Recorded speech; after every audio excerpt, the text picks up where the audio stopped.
Hi, you guys. So I started this one a little early because we have a lot to cover.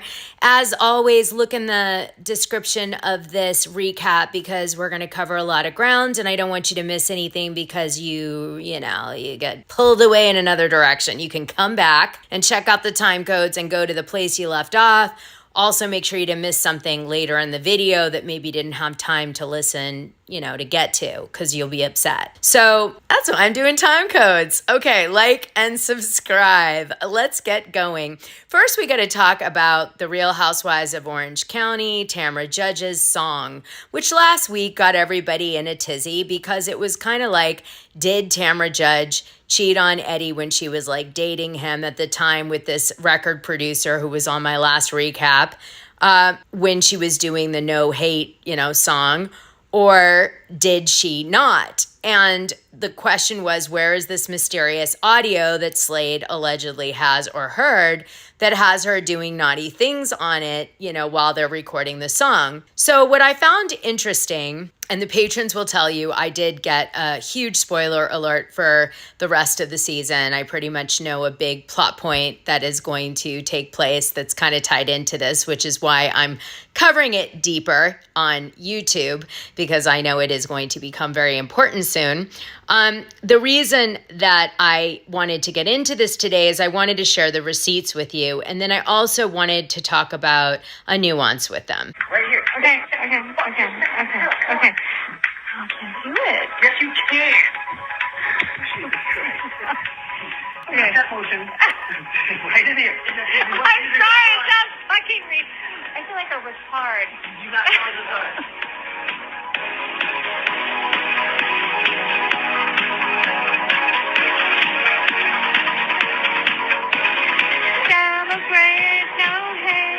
Now listen to her voice on that, right? It sounds kind of like, you kind of get where Gretchen was coming from, right? You only hear a few words, though, to be fair. But then listen to what somebody who's an influencer, Giorgio, did. He, I guess, is also a DJ besides an influencer, to the song. He remixed it, and he got, I think, a longer version of that clip that I just played you and kind of reconfigured it. But he also said that in his version, he didn't hear any naughty stuff. But let me play you his version.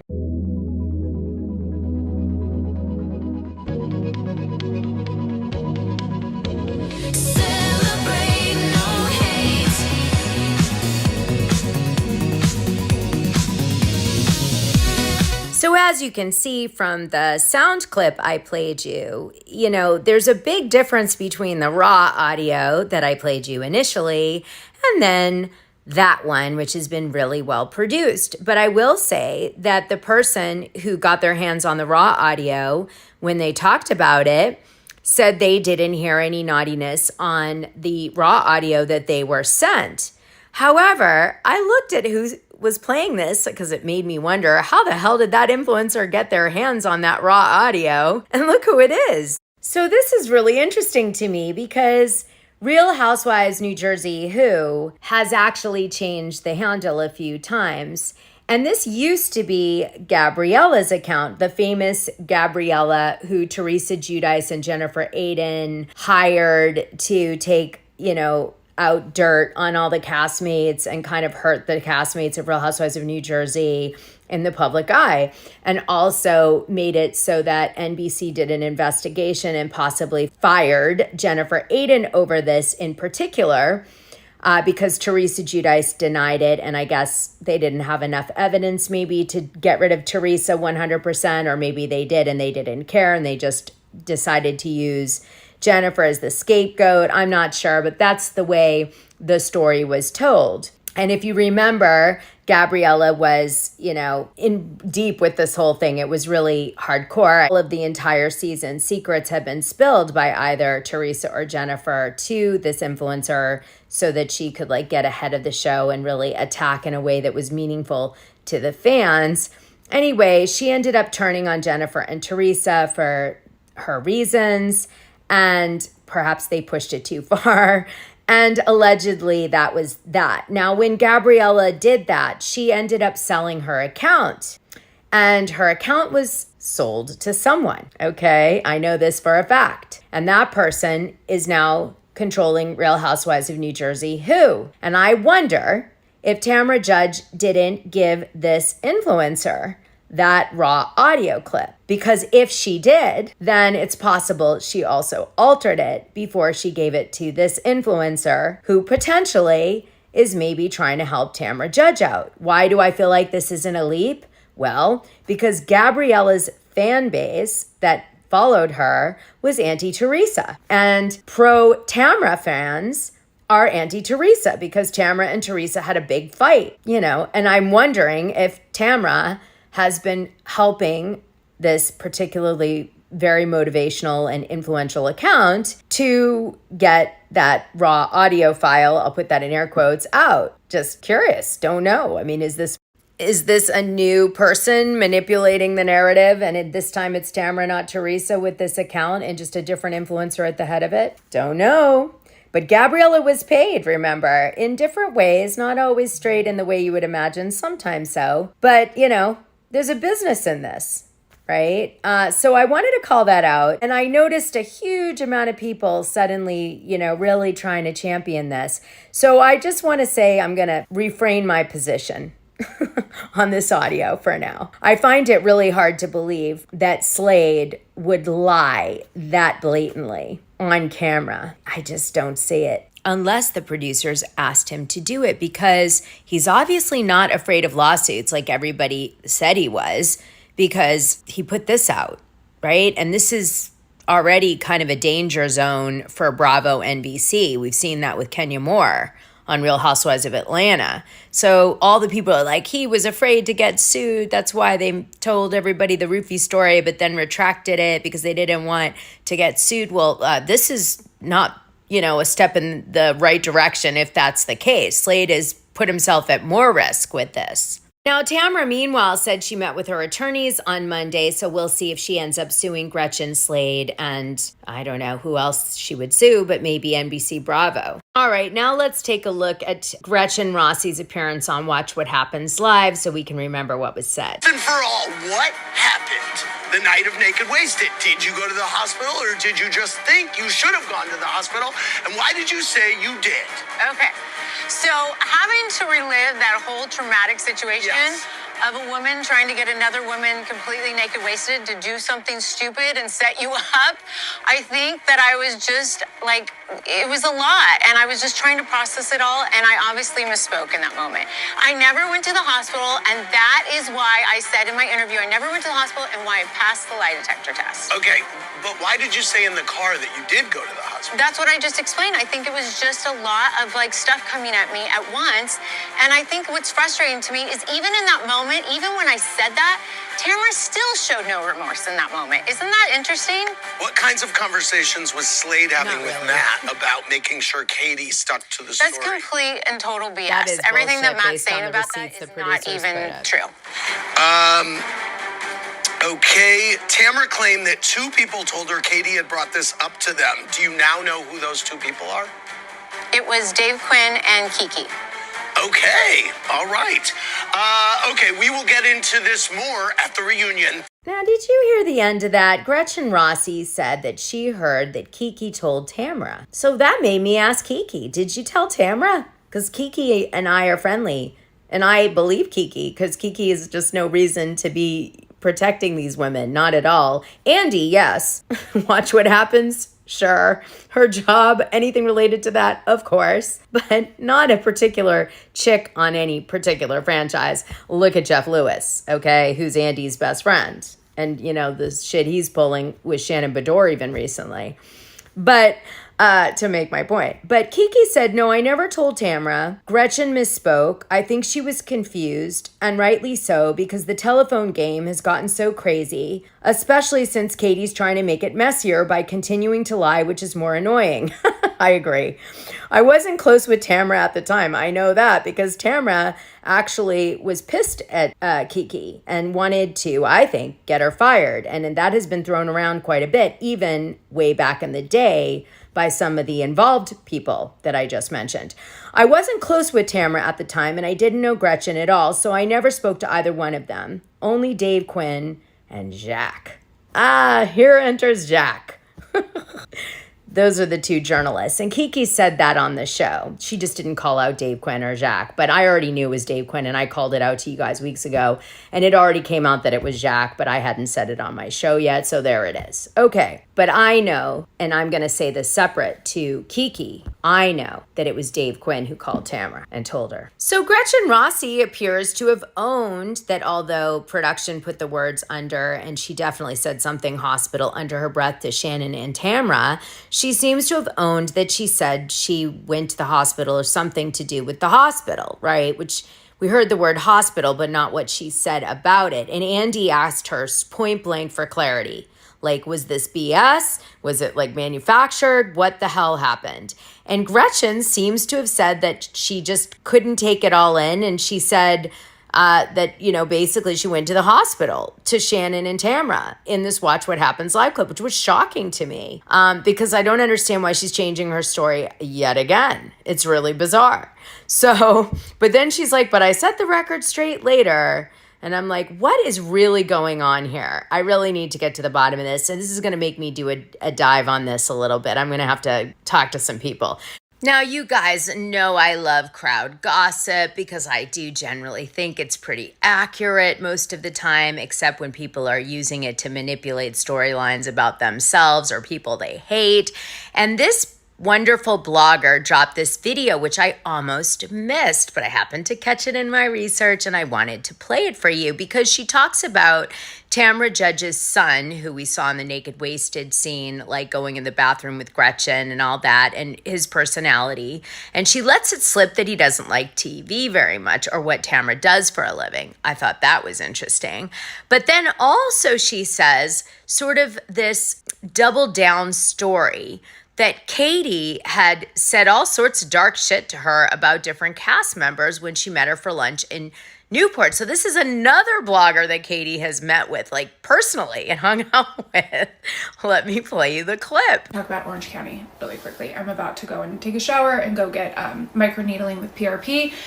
But this situation that we're seeing right now with it coming to light, all of these deep dark things that Katie was doing are coming to light. It's coming to the surface.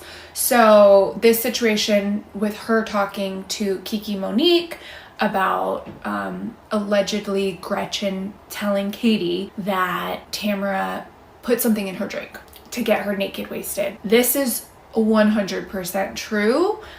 Katie told me the same thing. After she got back from Ireland with her family, we went to Restoration Hardware, we had lunch, and this was like one of the first things that she told me. And I was like, she said that it was her and Matt, Gretchen and Slade, Jen and Ryan, they were sitting at Mastro's at the bar, and Gretchen told her that all those years ago, 17 years ago, that Tamra put something in her drink. And she went to the hospital the next day and she tested positive. And I was like, what? And let me just tell you, I actually know Tamra's son, like back 100 years ago before I was married. We were friends and he was always a perfect gentleman. There was a situation in time where my friend was like dating one of his friends and we all went out and like we had drinks and stuff and we went back to his house and hung out and like my friend and his friend were like, hooking up or whatever. And he and I just laid there and watched a movie in his room, and he was a perfect gentleman. He was a perfect gentleman. And he always was, and he always has been, and he's a really nice person to me, and he's a good dad, and he's just like not down with like the TV stuff. But I'm just gonna leave that alone, okay? But he would never do that, and Tamara would never do that. So Katie told me that, and I was like, what? And then in my head, I knew that we had seen reports that Tamara left when they were in New Orleans. And I thought, and I text my friends this, and I said, I think that's why Tamra left. Because if someone who I'm working with like is accusing me of something like that, that's like so big. And that's what kind of confuses me as why Tamra and Katie are okay. Like, because Katie had made it seem like Tamra forgives her or she's okay with her. That's a clue. I would never forgive someone for that. And I'm not going to say all the horrible things that Katie has said to me about her cast, but that's what makes her so different, okay? That's what makes it so different than like, oh, just talking to bloggers about like what's going on, or I don't like her, like she's a bitch. No, the things that she says are dark and they're dangerous. That is exactly what I'm talking about. I didn't know exactly if that situation was going to come out this season, so I'm not going to publicly say anything, but now that it's out there, that's true. And those are the dark, disturbing types of things that she says, that she would say to me, like sitting at lunch in a crowded restaurant in Newport Beach. And it's scary. Like, she's not what you see on TV. Now, the next thing I have to share with you was just this random clip that was played on TMZ where Terry Dubrow talks about saving a woman's life at Mr. Chow's and how pissed he is that no one bought him dinner or even a free dessert, not even Mr. Chow's restaurant, and how he felt slighted. I had to laugh because I was a huge fan of Mr. Chow's. I went to Mr. Chow's for like 20 years. I had most of my birthday parties there in their private room upstairs. And, you know, they often would buy me one thing once in a while. I said, and I didn't even have to save someone's life. So I'm feeling pretty sad for Terry Dubrow. But the fact that he made this video was a little thirsty and kind of the wrong messaging, right? Like, a doctor should save someone's life because they have the know-how and they want to help people, not to get a free dinner at Mr. Chow's, although very expensive. Hey, how are you? Doing good. I have to ask you guys. Now, Terry, we heard that a few days ago here at Mr. Chow that you helped save someone's life. Oh, that's true. Tell us about that? You know, somebody was choking and you jumped in and... So, 2 tables over, someone said to me, hey, you need to go over there. And this woman was fully choking. Oh, wow. And I went up to her and she was choking. And I said, hey, I'm really sorry about this, but... And I went like this. And it didn't work. Is that foreplay? It didn't work. So then I went, I'm really sorry, I have to do it harder. And she's going, and she's like going to pass it. And I go, This is what he says to me. and then I had to do it 4 times. And it worked. And it came out. And If you want to hear the whole story, though, it's on our podcast. It's on our podcast. They only promote it's called stuff, Between guys, Us. even It's when on people are iHeart. dying. Check it out. We By the way, all the details. And something crazy happened last night. No, I can't tell you that. You gotta listen to our podcast. After you saved her life, what was her reaction when She was very sweet. well, can we tell the truth, though? I'm really What's the truth? You had to tell To be honest with you, not that I needed her to. This is bad. So, she didn't pay for my meal or offer me dessert. Nothing. Either one. Either did the restaurant. Don't tell Mr. Chow. Well, you're still here, so you must like the restaurant. And I have to come back. love the restaurant, but I saved a life at Mr. Chow's, and they didn't even top my meal. Oh, God, Okay? so petty, Next time Terry. they will. Explain that one to me, all right? Thank you. So if you ever choke in a restaurant, call me. I'm there for you. Okay, I jumped into my pajamas because it's been a long day to do the recap part. All right, you guys, let's get started. So, in the first scene, we have Emily being called a hooker by her daughter because she doesn't know what she was doing before she met her dad. We have Gina bleaching her young son's hair, which was devastating to me because it probably ruined his hair for a while. And then we have Shannon, and her kid is, I guess, drinking a lot. Oh, God. Maybe not something to say on camera at the moment for Shannon. Then we move on and we find out that Jennifer Pedranti and Ryan Boyajian have not set a date, although they say over and over they're getting married. They keep changing the date. So not a good sign there.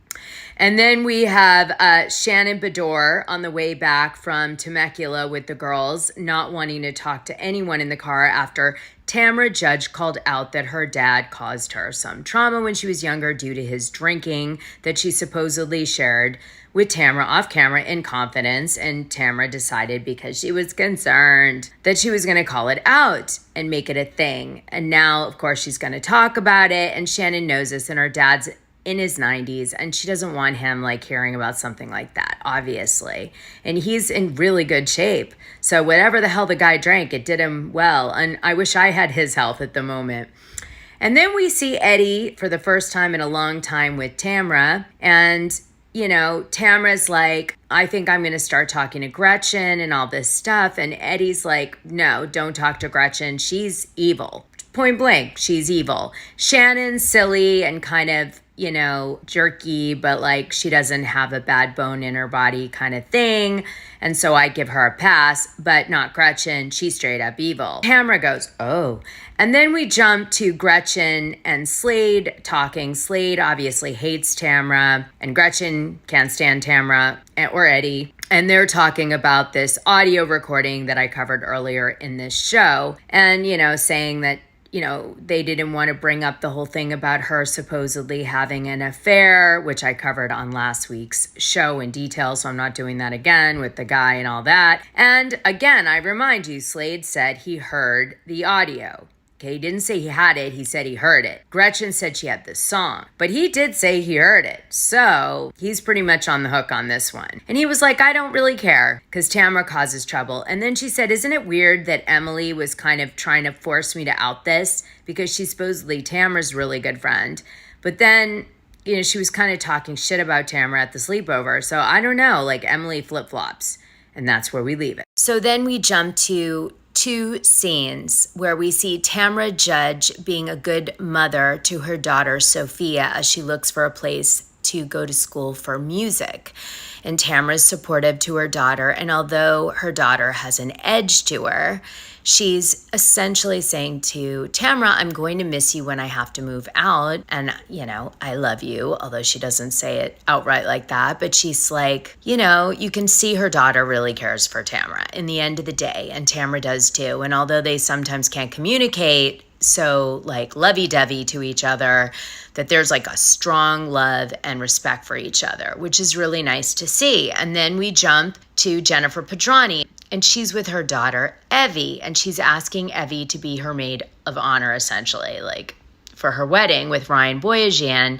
But what happens, interestingly enough, is that we find out they're best friends and they're super close. But when it's brought up, the wedding, the daughter can't help but cry. And she says it's because she's still so close to her dad, and it's really hard for her to see this family that was the original family fall apart.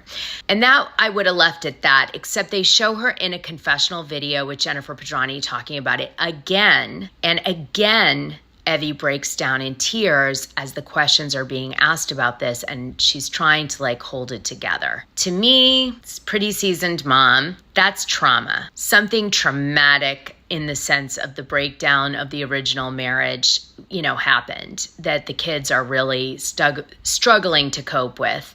And I think maybe it's a little soon for Jennifer Pedranti to be getting remarried again with Ryan Boyajian, and the kids are wanting to be supportive to their mom, but it hurts. And I'm not sure what's at the basis of that hurt, and I'm going to give that some thought after tonight's show. But there's something that bothers the kids about this next step, because, she was really impacted, you could tell. So Gretchen has put together a self-defense class. Heather and Emily get there ahead of time, and they're hanging out, and nothing really happens. And then Tamra Judge and Gina arrive, and production must have arranged it so that they would be the people that are targeted by this self-defense group to show the raw reaction to a carjacking. Well, Gina and Tamra are approached by a guy who pretends that he's carjacking the camera car. And there is a camera in the car, and there's a woman, so maybe they weren't sure it was real, or maybe they did. I don't know. We don't know. But Tamra, in her reaction, gets away from the guy, jumps to the other side of the seat where Gina is, and shoves Gina towards the guy. I'll leave that with you. So the 2 toughies in the class are Shannon Beador and Tamra Judge. Shannon at the sort of self-defense part, and Tamra shooting. And then the women decide to discuss their trips. And of course, we just find out there was a little tiff between Shannon and Tamra over the comment about her dad being a drinker. And then we jump to Tamra Judge and, cheating with this record producer when she's doing the No Hate song 15 plus years ago or whatever. And so Tamra seems to own up to not the cheating part, but she owns up to the fact that she did do a song and the studio was in like a house and it was near where she lived, and it was a guy who was involved with the boy band, like I told you. So basically everything in the story that I told you last week, the details, was right. Now we're getting to, did she cheat? And is there an audio? I'm a pretty good sharpshooter myself, Tamra. Anyway, the women end up having a big conversation, and Tamra says, I know what you said, Gretchen, about me and the affair, and, you know, when you got drunk, and stop trying to play innocent and using Slade, and let's get into it. And that's the gist. Now, meanwhile, Emily's acting like she's on the side of justice and being a hero and trying to stop the hypocrisy of the women, and she's so full of shit. She is the secret villain of this whole season. I see you, lady. Remember who she works for. And I'm not talking about fucking Andy Cohen. I'm talking about Tamra Judge. So they kind of go back and forth and it keeps escalating. But the real thing that triggers Tamra is Gretchen's like, I have loads of things on you, Tamra, and I don't say them. And Tamra's like, come on, say them. And Gretchen's like, no, I'll keep those to myself. And then you wonder, you know, does Gretchen really have ammo on her, or is she just playing poker? But needless to say, you know, Tamra is like, bring it all. I'm ready to face it, because that, you know, Tamra loves that because it gives her camera time. She's got this down, and I'm sure her husband at this point doesn't even really read what the fans or show is saying, to be honest, at this point. So she's not worried about it like she would have been in the old days. Like in the old days, this would have really scared the shit out of her, but not now. So that's it, you guys. That's today's show. And then Tamra's on Watch What Happens Live, but I'll cover that next week if anything juicy comes out. I have a feeling it isn't. All right, you guys, we'll talk soon.